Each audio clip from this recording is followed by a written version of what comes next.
Hello everyone. आज हम लोग पढ़ने चल रहे हैं सॉल्यूशन के आज दूसरे लेक्चर में। पहला लेक्चर अपलोड कर दिया गया है, उसको एक बार आप लोग देख लीजिएगा। फिर उसके बाद सेकेंड लेक्चर हम लोग पढ़ेंगे। इस लेक्चर में हम लोग कोलिगेटिव प्रॉपर्टी को पढ़ेंगे। जितने टाइप की कोलिगेटिव प्रॉपर्टी होती हैं उससे बेस एक एक क्वेश्चन करेंगे।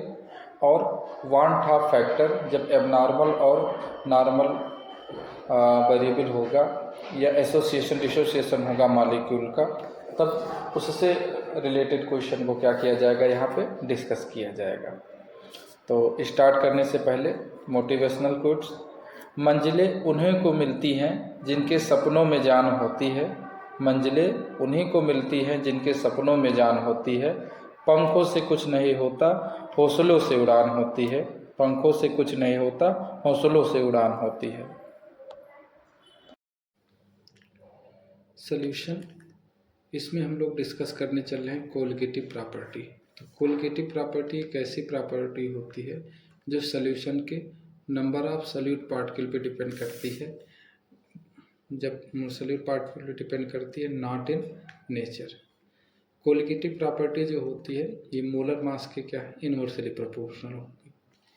कोलिगेटिव प्रॉपर्टी में चार आती है: relative lowering of vapor pressure, elevation in boiling point, depression in freezing point and osmotic pressure. osmotic pressure एक क्या होती है, बेस्ट टेक्निक होती है to calculate molar mass of polymer. Polymer के लिए मोलर मास कैलकुलेट करने के लिए सबसे बेस्ट टेक्निक होती है। अब आ जाएंगे इसका जर्नल फार्मूला साहब का, यहाँ पे एक सिस्टमेटिक वे से एक्सप्लेन किया गया है। P not minus P upon P not equal to X B, इसको हम लोग बोलते हैं relative lowering in vapour pressure, जो होगा मोल फ्रैक्शन ऑफ सॉल्यूट के इक्वल होगा। अगर हम लोग सॉल्यूट मोल फ्रैक्शन रखें तो number of mole of solute upon total mole. N की वैल्यू डिनोमिनेटर में बहुत स्मॉल है, इसीलिए इसको नेगलेक्ट कर देंगे, कैपिटल एन रखा जाएगा। न्यूमरेटर में given mass of solute upon molecular mass of solute, mass of solvent and given mass of solvent. यहाँ मोलर मास न्यूमरेटर में रहेगा, यहाँ नीचे डिनोमिनेटर में मोलर मास ऑफ सॉल्वेंट रहेगा। यहाँ से हमारा मेन मोटिव रहेगा कि मास ऑफ हम लोग सॉल्यूट डिटरमाइन करना है, molar mass of solute determine करना रहेगा। तो इसको हम लोग इस साइड भेज देंगे। ये जो हमारे पास कोलिगेटिव प्रॉपर्टी है इसको हम लोग डिनोमिनेटर में रिप्लेस कर देंगे। तो इसका ये जर्नल फार्मूला बन जाएगा मोलर मास कैलकुलेट करने का। यहाँ पे रिप्रेजेंट किया गया है कि क्या क्या चीज़ टर्म है। इसी तरीके से दूसरा एलिवेशन इन बॉइलिंग पॉइंट का फार्मूला होता है T delta T B minus T B not. ये सॉल्वेंट का होगा प्रेशर, ये हमारे पास सॉल्यूशन का प्रेशर होगा। फार्मूला इसका होता है T B into molality, molality पे डिपेंड करेगा। मोलैलिटी का फार्मूला होगा given mass of solute, molar mass of solute, mass of solvent रखेंगे। यहाँ से हम लोग मोलर मास निकालेंगे। अच्छा, ये जो कांस्टेंट है इसको हम लोग बॉइलिंग पॉइंट एलिवेशन कांस्टेंट या एब्लियोस्कोपिक कांस्टेंट के नाम से जानते हैं। अब ये हम भी इसको इस साइड प्लेस कर देंगे, डेल्टा टी बी नीचे ले आएंगे। अब यहाँ से इस फार्मूले से क्लियर हो रहा है कि molar mass is direct inversely proportional to delta T B, inversely proportional होता है इसकी। ऐसे यहाँ भी कोलिगेटिव प्रॉपर्टी इनवर्सली प्रोपोर्शनल होगी। तीसरे नंबर में हमारे पास आ जाएगा freezing point, depression in freezing point. इसका फार्मूला होगा delta T F not minus T F. ये सॉल्वेंट का है हमारे पास प्रेशर, ये वाला फार्मूला जो है ये सॉल्यूशन का है। सेम ये भी क्या करेगा, मोलैलिटी पे डिपेंड करेगा। फार्मूला हो जाएगा delta T F equal to K F M की वैल्यू यहाँ पुट कर दिए, given mass upon molecular mass of solvent रख देंगे। मॉलिक्यूलर मास ऑफ सॉल्यूट इस साइड शिफ्ट कर देंगे, डेल्टा टी इस साइड ले आएंगे। तो ये हमारे पास जो बन गया मोलर मास कैलकुलेट करने के लिए तैयार है। तो कैलकुलेट इससे हम लोग कर लेंगे। लास्ट हमारे पास ऑस्मोटिक प्रेशर है, इसका जनरल फार्मूला होगा pi equal to C R T. Concentration को हम लोग मोल बाई वॉल्यूम रख सकते हैं। मोल होगा given mass upon molecular mass. यहाँ से मॉलिक्यूलर मास निकालना चाहेंगे तो पाई डिनोमिनेटर में आ जाएगा, ये इसका जनरल फार्मूला हो जाएगा। अब सॉल्यूशन यहाँ पे डिसाइड किया गया है on the basis of osmotic pressure, isotonic, hypertonic and hypotonic. जब कंसंट्रेशन का सोल्यूशन इक्वल होगा तो ऑस्मोटिक प्रेशर इक्वल होगा, तो इस टाइप सोल्यूशन को हम लोग क्या कहेंगे, आइसोटोनिक सोल्यूशन कहेंगे।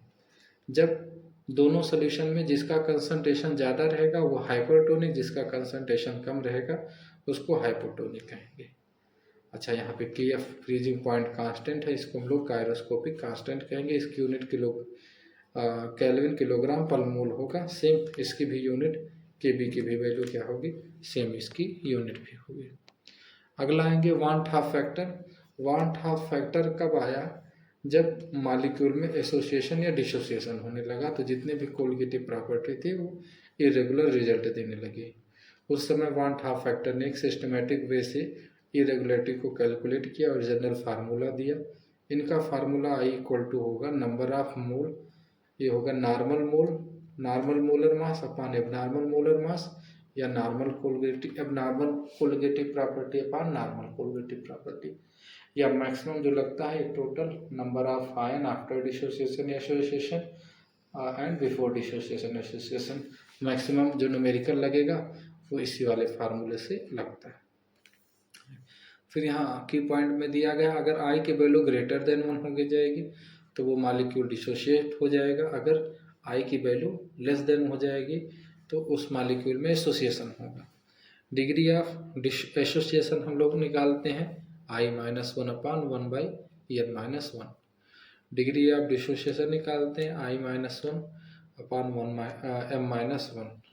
अब इस केस में जितने भी हमारे पास कोलिगेटिव प्रॉपर्टी रहेंगे सबकी वैल्यू के फार्मूले में आई क्या है, पुट हो जाएगा। अब आएंगे कि एसोसिएशन डिसोसिएशन से अगर आई की वैल्यू इंक्रीज करेगी या कंसंट्रेशन इंक्रीज करेगा तो डेल्टा टीबी या बॉइलिंग पॉइंट इंक्रीज करेगा, लेकिन depression in freezing point increase करेगा, लेकिन जो हमारे पास फ्रीजिंग पॉइंट होगा वो डिक्रीज करेगा। डिप्रेशन फ्रीजिंग पॉइंट इंक्रीज करेगा लेकिन फ्रीजिंग पॉइंट की वैल्यू डिक्रीज करेगी। ऑस्मोटिक प्रेशर भी इंक्रीज करेगा, relative lowering vapour pressure and vapour pressure are also increase. सिर्फ ये ऐसी फिजिकल क्वांटिटी रहेगी फ्रीजिंग पॉइंट जो डिक्रीज करेगी, जो नॉन आयनिक सॉल्वेंट का क्या करेगी, सपोर्ट करेगी। इसके लिए IETF की वैल्यू क्या रहेगी, मैक्सिमम रहेगी। अब हम लोग क्वेश्चन डिस्कस करने चल रहे हैं हर टाइप के, एक एक टाइप पे सबसे पहले एसोसिएशन का लगाएंगे। सबसे पहले हम लोग विदाउट एसोसिएशन डिसोसिएशन, फिर उसके बाद एसोसिएशन डिसोसिएशन, ईच केस में कितने तरीके से इससे क्वेश्चन आते हैं ये सब यहाँ पे एक्सप्लेन किया गया है। सबसे पहला पॉइंट है एट 25 डिग्री सेल्सियस पे saturated vapour pressure of water, मतलब प्योर सॉल्वेंट का इतना दिया गया, या mmHg में लेंगे 23.75। हमको प्रेशर बताना है सैचुरेटेड जब 5% ऑफ एक्वा सोल्यूशन यूरिया ले लिया जाए सेम टेम्परेचर पे, मोलर मास इतना दिया। सॉल्वेंट का प्रेशर पे पूछ रहा है, मोलर मास हमको यूरिया का 60 है, गिवन मास 5% होने की वजह से 5 ग्राम और मास ऑफ सॉल्वेंट 95 ग्राम हो जाएगा, मोलर मास 18 हो जाएगा। अब हम लोग डायरेक्ट फार्मूला जानते हैं, P0 - P मोलरिटी के होता है, जो मोल ऑफ सॉल्यूट के बराबर हो जाएगा। यहाँ गिवन मास अपॉन मॉलिक्यूलर मास है, सारी वैल्यू यहाँ पे पुट कर दी है। सिर्फ P को वैल्यू हमको निकालना है, इसको उसी तरीके से रखेंगे, यहाँ मल्टीप्लाई करेंगे तो इतनी वैल्यू आ जाएगी। अब ये डिनोमिनेटर में इधर ले गए तो ये मल्टीप्लाई में हो जाएगा, और मल्टीप्लाई में जब ये वैल्यू हम लोग करेंगे तो आएगी 0.0499। अब यहाँ -P है, इधर जाएगा तो +P, और ये डाटा को हम लोग इस साइड ले आएंगे, ये माइनस कर देंगे तो यहाँ से हम प्रेशर मिल जाएगा सोल्यूशन का सैचुरेटेड केस में। तो ये पहले टाइप का था जो वेपर प्रेशर पे बेस्ड है, इस पे क्या है सेल्फ असेसमेंट दिया गया, इसको ट्राई करिएगा लगाने का, आंसर भी इसका दिया गया। दूसरे टाइप का find the boiling point of a solution containing इतना gram of glucose dissolved 82 point of water gram, water हमको दिया गया है, Kb की वैल्यू दी गई है, हमको बॉइलिंग पॉइंट पता करना है। TB = सल्यूट का मोलर मास, सल्यूट का गिवन मास हम लोग WB से रिप्रेजेंट करेंगे, इसका मोलर मास हम लोग कैलकुलेट कर लिए, ग्लूकोज का 6 × 12 + 12 × 1 16 × 6, यहाँ से आ जाएगा 180 सल्यूट का। सॉल्वेंट का गिवन मास 80.2 दिया गया। फार्मूला लगाएंगे। Delta T B association dissociation का केस नहीं है, इसीलिए जनरल फार्मूला लगेगा, आएगा K B given mass upon molecular mass into mass of solvent. यहाँ वैल्यू इसकी सारी पुट कर दिया गया। इसको हम लोग जब सॉल्व करेंगे तो 0.019 आएगा। अच्छा, डेल्टा टी बी को हम लोग T B minus T B not लिखते हैं। टी बी नॉट की वैल्यू 343 हो जाएगी, क्योंकि 100 डिग्री पे क्या होता है, 100 डिग्री सेल्सियस पे इसका बॉइलिंग पॉइंट होता है, तो 273 ऐड करेंगे तो 373 हो जाएगा। उस साइड ऐड होगा तो जा करके 373.019 की सोल्यूशन का बॉइलिंग पॉइंट आ जाएगा। तो ये दूसरे टाइप का क्वेश्चन है। अब इस पे भी क्वेश्चन दिया गया है फ्रीजिंग पॉइंट पे, सेम जहाँ बॉइलिंग पॉइंट था वैसे सेम इसको फ्रीजिंग पॉइंट के लिए लगाना है। सॉल्वेंट का फ्रीजिंग पॉइंट यहाँ पे दिया गया है। नेक्स्ट पॉइंट है सेम, ये भी यही है, ग्लूकोज को डिजॉल्व किया जाता है 1 kg ऑफ सॉल्वेंट में। ठीक, इसको हम लोग निकालना है कि सोल्यूशन क्या रहेगा। नेक्स्ट टाइप का क्वेश्चन है कि a solution prepare by dissolving this compound of oil in wintergreen methyl salicylate in 99.9 gram. ठीक है, तो सोल्यूट इतना दिया गया है, सॉल्वेंट का मास 99 ग्राम। अब हमको इसका मोलर मास पता करना है, जो हमारे पास सोल्यूट है, और क्या है Kb की वैल्यू दिया गया है, प्योर वाटर का boiling point of pure water की भी वैल्यू दी गई है, Tb नॉट की और Tb की वैल्यू यहाँ पे हमको Tb की वैल्यू ये दिया गया है, और ये Tb की वैल्यू हो जाएगा, यहाँ Tb नॉट की हो जाएगा। तो सबसे पहले डेल्टा Tb निकालेंगे, Tb minus Tb not value minus करेंगे तो 0.20 सेल्सियस आ जाएगा। फिर आते हैं नेक्स्ट, फार्मूला होगा डेल्टा Tb Kbm, मोलैरिटी होती है given mass, mass of solvent upon molar mass of solute. Molar mass of solute को इधर भेज दिए, और ये जो डाटा डेल्टा Tb का है डिनोमिनेटर में भेज दिए। इसका जब हम लोग मल्टीप्लाई करें तो मोलर मास 152 ग्राम आ जाएगा। फिर सेम इसी पे क्या है, दो क्वेश्चन दिया गया, फ्रीजिंग पॉइंट पे दिया गया है, दोनों क्वेश्चन इसको ट्राई करिएगा लगाने का। अब आ जाएंगे नेक्स्ट पॉइंट। नेक्स्ट पॉइंट है ऑस्मोटिक प्रेशर पे क्वेश्चन रहेगा। दिया गया 200 सेंटीमीटर क्यूब, मतलब ये वॉल्यूम को दिया गया है। 200 सेंटीमीटर क्यूब का मतलब हम लोग ले लेंगे ml ले लेंगे, ml को लीटर में कन्वर्ट करेंगे तो -3 आ जाएगा लीटर। तो डिवाइड दशमलव हटाएंगे तो 0.2 लीटर में आ जाएगा। और कंटेन है 1.26 ग्राम, ये हमारे पास सोल्यूट का मास हो जाएगा। टेम्परेचर 300 केल्विन दिया गया है। ये पाया जाता है, इसका प्रेशर इतना बार होगा, तो प्रेशर हमको दिया गया है, आर की वैल्यू दिया गया है। तो pi equal to CRT formula, C की वैल्यू N/V होगा, ये given mass upon molar mass हो जाएगा इंटू V इंटू RT। हमको मोलर मास निकालना है तो इसको इस साइड भेज देंगे, पाई को डिनोमिनेटर में ले आए। अब ये फार्मूला हमारे पास मोलर मास इक्वल टू हो जाएगा mass of solute RT upon pi into V। अब सारी वैल्यू यहाँ पे पुट कर दिया गया, जो सॉल्व करेंगे उतना आ जाएगा, मोलर मास आ जाएगा प्रोटीन का। ये देखो लिखा गया है प्रोटीन का मोलर मास, सबसे बेस्ट टेक्निक ऑस्मोटिक प्रेशर होती है। नेक्स्ट क्वेश्चन आ जाते हैं, दिया गया है 5% of cane sugar, cane solution है आइसोटोनिक दिस सोल्यूशन। आइसोटोनिक का मतलब दोनों का कंसंट्रेशन इक्वल कर लेंगे, concentration mole by volume, volume cut जाएगा। मोल क्या होगा, given mass upon molecular mass, given mass upon molecular mass हमारे पास हो जाएगा यहाँ पे गिवन मास। अब गिवन मास सोल्यूट का दिया गया है W2 5, मोलर मास है 314, इसका मास भी इतना दिया गया है, मोलर मास 6 रख देते हैं, क्रॉस मल्टीप्लाई कर देंगे, यहाँ से x की वैल्यू जो आ जाएगी कितना हो जाएगा, उसका मोलर मास हो जाएगा। ठीक, अगर in case of association dissociation होगा तब नए वैरायटी का क्वेश्चन हम लोग एसोसिएशन डिसोसिएशन से देखने चल रहे हैं। आई की वैल्यू लेस देन उसमें होगा तो एसोसिएशन, ग्रेटर देन होगा तो डिसोसिएशन। इस केस में तुरंत 1/2 फैक्टर का क्वेश्चन लग जाएगा। जैसे दिया गया है a 0.1 mole of aqueous solution of AlCl3 freeze इतने टेम्परेचर पे, कैलकुलेट % ऑफ डिसोसिएशन। तो TF इतना दिया है, हम जानते हैं फ्रीजिंग पॉइंट 0 डिग्री होता है, KF है मोलैरिटी हमको दी गई। तो आई निकालना है। आई से हम लोग आई निकालेंगे, फिर परसेंटेज ऑफ अल्फ़ा निकालेंगे। तो delta T F equal to i K F, delta T F की वैल्यू मोलैरिटी डिवाइड कर दिए, यहाँ से आके आई की वैल्यू 3.65। परसेंट ऑफ डिसोसिएशन के लिए एल्युमिनियम क्लोराइड को हम लोग ब्रेक कर दिए, AaCl3 प्लस 3Cl माइनस। अच्छा, यहाँ पे 3 अल्फ़ा है तो 3 अल्फ़ा, यहाँ 1 है तो यहाँ माइनस अल्फ़ा। अब अल्फ़ा डिग्री ऑफ डिसोसिएशन है, यहाँ पे आई की वैल्यू जो निकालेंगे, number of mole at equilibrium at initial state. Equilibrium में टोटल ये हो जाएगा, इसको सम करेंगे तो अल्फ़ा अल्फ़ा कट जाएगा, यहाँ से 1 प्लस अल्फ़ा 3 अल्फ़ा आ जाएगा। आई की वैल्यू पुट कर दिया गया, यहाँ से अल्फ़ा की वैल्यू कैलकुलेट किया गया 0.883, परसेंट में 88.3।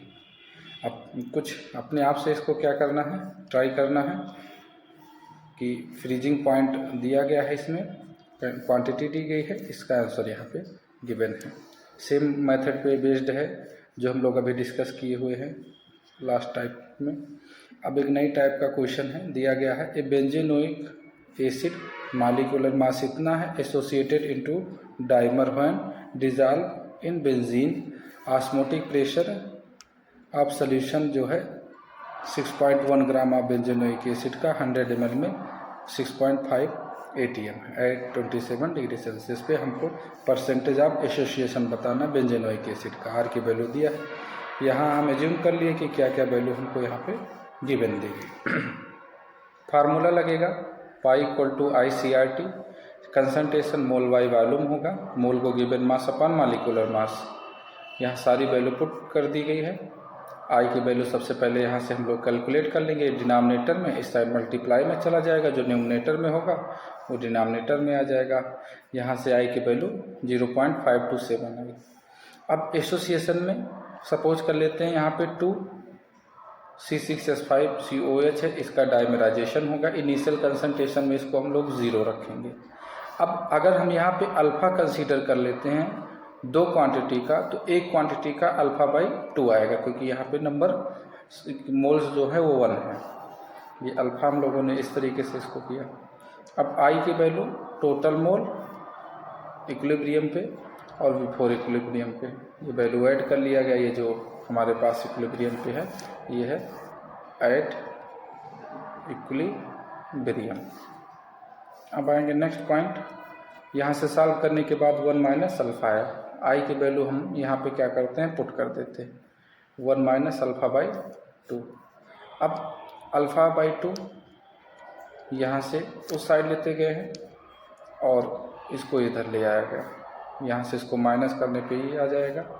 यहाँ 2 को इस साइड मल्टीप्लाई करेंगे तो अल्फ़ा की वैल्यू ये आ जाएगी 0.946। परसेंट में निकालेंगे तो 94.6%। नए टाइप का एक क्वेश्चन अलग है कि 5% ऑफ सोल्यूशन Na2SO4 दिया गया है, मॉलिक्यूलर मास है, आइसोटोनिक यहाँ बोला गया है, आइसोटोनिक विथ 2%, मतलब दोनों का कंसंट्रेशन सेम रहेगा, प्रेशर सेम रहेगा, 5% Na2SO4। अब ध्यान देने की बात यह है, इसमें नॉन इलेक्ट्रोलाइट दिया है, नॉन वोलाटाइल सब्सटेंस दिया है। इस साइड वाला जो है हमारे पास वोलाटाइल्स रहेगा, ये वाला क्या है, नॉन इलेक्ट्रोलाइट है जो आयनाइज्ड नहीं होगा, तो इसके लिए CRT रखेंगे, इसके लिए ICRT रख दिया जाएगा। अब यहाँ पे RT कैंसिल हो जाएगी, आई की value IC1 equal to C2 होगा। कंसंट्रेशन को कंसंट्रेशन को हम लोग मोल बाई वॉल्यूम लिखेंगे, वॉल्यूम कैंसिल हो जाएगा, तो मोल की वैल्यू होगी गिवन मास अपॉन मॉलिक्यूलर मास। इधर भी गिवन मास अपॉन मॉलिक्यूलर मास हो जाएगा। आई यहाँ कैसे निकालेंगे, टोटल नंबर ऑफ आयन कितने हो जाएंगे, 3 हो जाएंगे। यहाँ हमने वैल्यू पुट कर दी, मोलर मास हमको निकालना था, क्रॉस मल्टीप्लाई करके मोलर मास इतना आ गया इसका। अगला दिया गया है सेल्फ असिस्टेंट में, आप लोग इसको ट्राई करिएगा और कमेंट बॉक्स में ज़रूर बताइएगा कि किस तरीके से आपको समझ में आया है।